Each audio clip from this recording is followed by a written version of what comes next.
আসসালামু আলাইকুম। আমরা জানবো প্রবাদ প্রবচন থেকে বিগত প্রাইমারি বিসিএস অন্যান্য পরীক্ষায় আসা সকল প্রশ্ন উত্তর। চ্যানেলটি সাবস্ক্রাইব করে সাথে থাকুন। উলু বনে মুক্তা ছড়ানো প্রচলিত এমন শব্দগুচ্ছকে বলা হয় প্রবাদ প্রবচন। কৌশলে কার্যোদ্ধার। অর্থ: ধরি মাছ না ছুঁই পানি, বন্যেরা বনে সুন্দর, শিশুরা মাতৃ করে। উক্তিটির প্রকৃত তাৎপর্য হচ্ছে জীব মাত্রই স্বাভাবিক অবস্থায় সুন্দর। কোন বাক্যে ঢাক ঢাক গুড় গুড় প্রবাদটির বিশেষ অর্থ প্রকাশ পেয়েছে? ঢাক ঢাক গুড় গুড় করে কি লাভ, আসল কথাটি হলো এটি সঠিক। কোন প্রবচন বাক্য ব্যবহারিক দিক হতে সঠিক? অধিক সন্ন্যাসীতে গাজন নষ্ট, এটি সঠিক। উভয়কুল রক্ষার্থে ব্যবহৃত প্রবচন হচ্ছে সাপও মরে লাঠিও না ভাঙে। ছাতা দিয়ে মাথা রক্ষা, বাগধাটির অর্থ হচ্ছে সম্মান রক্ষা করা। ধরি মাছ না ছুঁই পানি, বাগধাটির অর্থ হচ্ছে কৌশলে কার্যোদ্ধার।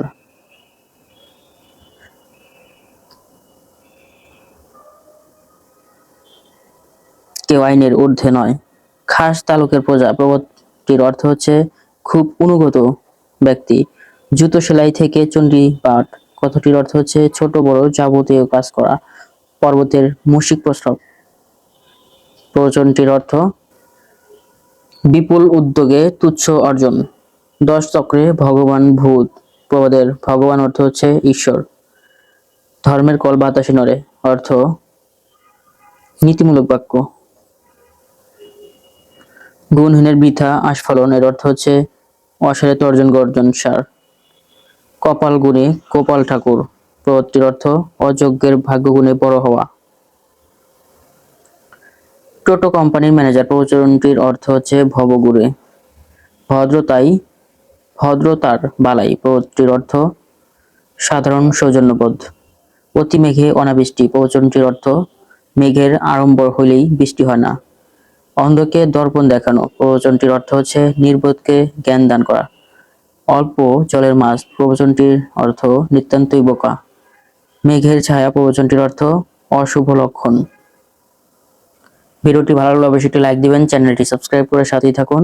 উনো বর্ষায় দুনো শীত, প্রবচনটির অর্থ যে বছর কম বৃষ্টি হয় সে বছর শীত বেশি পড়ে। খিচুড়ি পাকানো, প্রবচনটির অর্থ বিশৃঙ্খলা সৃষ্টি করা। যেমন কর্ম তেমন ফল, এর অর্থ হচ্ছে ইট্টি মারলে পাটকলটি খেতে হবে। বাজারে কাটা, প্রবাদটির অর্থ বিক্রি হওয়া। কোনটি প্রবচন? পুরনো চাল ভাতে বাড়ে, এটি একটি প্রবচন। কোনটি প্রবচন?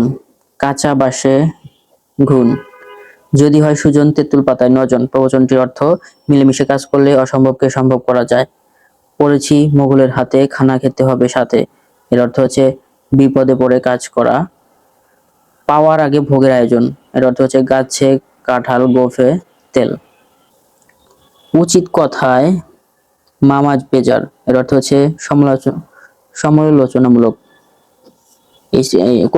এটি কোন শ্রেণীর প্রবাদ? সমালোচনামূলক প্রবাদ। না পড়ে পণ্ডিত, প্রবচনটির অর্থ হচ্ছে ডিগ্রিবিহীন পণ্ডিত।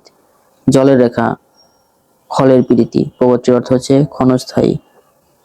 ডানায় ভর দিয়ে চলা, প্রবাদটির অর্থ শূন্য লোকে ভাষা।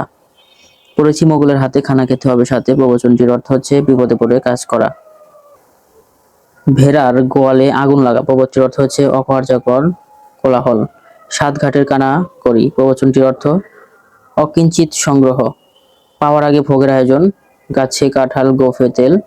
কর্মই ধর্ম মুক্তি, শূন্যস্থানে বসবে কর্মই ধর্ম কর্মেই মুক্তি। 10 চক্রে ভগবান ভূত, প্রবাদটির অর্থ 10 জনের চক্রান্তে ন্যায়কে অন্যায় করা যায়।